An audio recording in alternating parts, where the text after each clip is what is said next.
Boa tarde, pessoal. O nosso grupo é composto por mim, Ana Maria, Carlos Henrique, Edriel Cirilo, Maria Eduarda Freitas, Maria Fernanda Tavares e Juliana Honório dos Santos. E vamos falar sobre acidente vascular encefálico. Então, o acidente vascular encefálico ocorre quando há um entupimento ou rompimento dos vasos que levam sangue ao cérebro, provocando a paralisia da área cerebral, que ficou sem circulação sanguínea adequada. O AVE é caracterizado como um déficit neurológico causado por uma alteração na circulação sanguínea.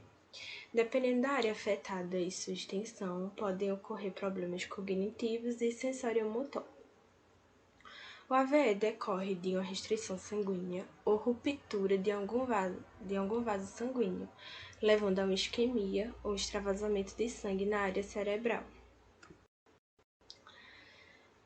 Quando o AVE ocorre, o suprimento sanguíneo cerebral é interrompido e os neurônios são privados do oxigênio e glicose necessários à sua sobrevivência. Assim, a trombose pode formar-se nas artérias intra- ou extracranianas, a quando da lesão da íntima. O AVE ocorre na artéria cerebral média, que irriga a região lateral do hemisfério e a estrutura subcorticais. Eu sou Juliana e eu vou falar sobre os dois tipos de AVE, que é o acidente vascular encefálico, que é popularmente conhecido como AVC. Existem dois tipos de AVE, que são eles: o isquêmico, que é o entupimento dos vasos que levam sangue ao cérebro, e também conhecido popularmente como derrame ou isquemia cerebral. Quando ele não leva ao óbito, o AVC ele deixa sequelas que podem ser leves ou passageiras, ou graves e incapacitantes. O outro tipo do AVE é o hemorrágico, que é o rompimento do vaso, que provoca sangramento no cérebro. Ele é conhecido por ser o mais grave, porém acomete entre 10 a 15% dos pacientes. E esse sangramento, ele degenera o tecido nervoso, levando a danos irreversíveis ou, nos casos mais graves, até a morte. Vou apresentar para vocês agora alguns indicadores do AVE. AVE que é muito comumente conhecido pela população como derrame, ao qual essa morbidade acomete 500 mil pessoas em média por ano. Dessas 500 mil, cerca de 100 mil vêm a óbito em resultado dela. Os principais fatores de risco que valem ser ressaltados é a hipertensão, a diabetes. Pessoas que têm diabetes também têm uma grande probabilidade de desenvolver um AVE. Obesidade, que é um dos principais fatores determinantes, principalmente quando 80% dos casos de AVE são AVE isquêmico, onde existe a interrupção, muitas vezes por placas de gordura, nas artérias do cérebro, diferente das outras 20% que são de AVE hemorrágico, muitas vezes os mais letais. Dando continuidade aos fatores de risco, um dos principais também fatores de risco é o tabagismo. Quanto mais tabagista for, tem uma probabilidade maior de desenvolver um AVE, e também o colesterol. Por isso que ter uma boa vida ativa de atividades físicas é importante, para que tenha essa cautela e esse cuidado, uma prevenção mais eficaz contra o AVE. E citando muito essa situação do AVE, tem-se também a urgência. A urgência é um fator determinante no aspecto de que, quando for detectado o AVE, tenha-se praticidade em ser encaminhado para a unidade hospitalar mais próxima, porque a cada 1 minuto que se passa são cerca de 2 milhões de células neurais que morrem. E é o que vem acometendo muito o público mais jovem. O público jovem hoje em dia está desenvolvendo mais AVE do que os de antigamente, de outrora, em decorrência principalmente da obesidade, que é algo que está acarretando muito, não só na sociedade, na nossa realidade da sociedade brasileira, como também na sociedade mundial. Esses e outros pontos serão abordados agora nos próximos tópicos do nosso seminário. Obrigado.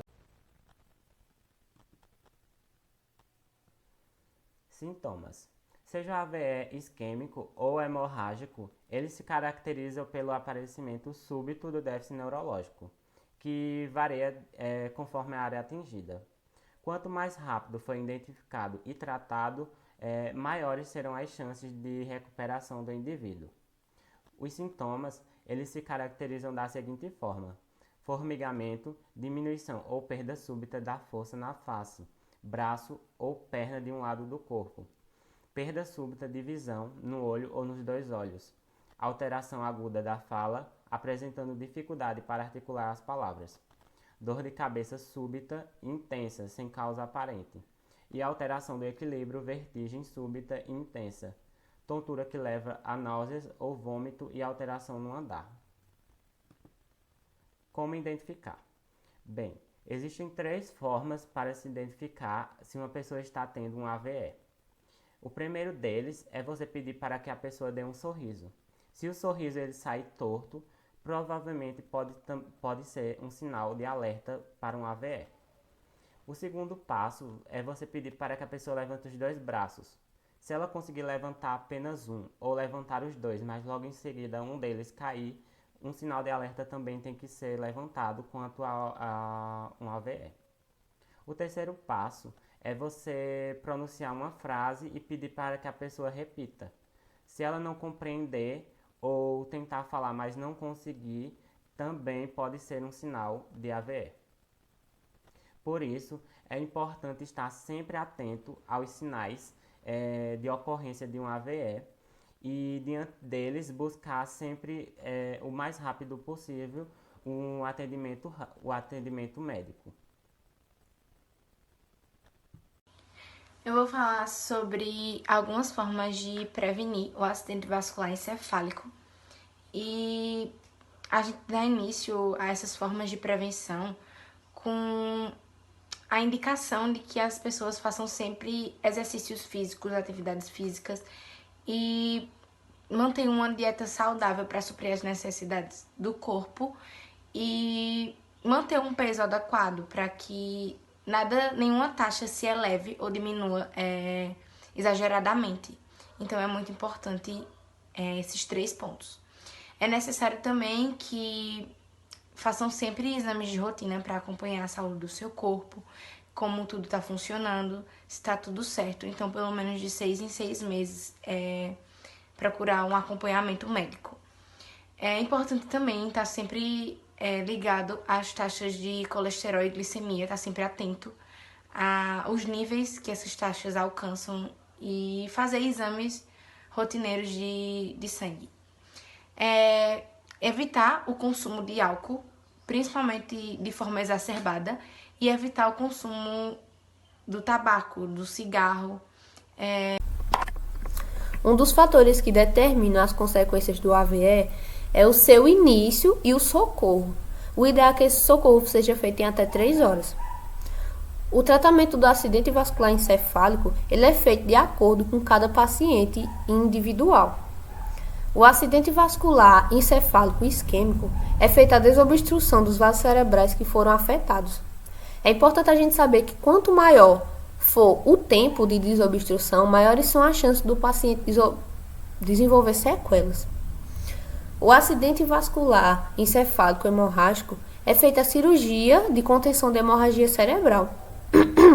Geralmente, os cuidados pós o AVC eles envolvem uma equipe multidisciplinar para que sejam feitas reeducações do cérebro, fazendo com que a pessoa volte aos poucos à sua atividade normal.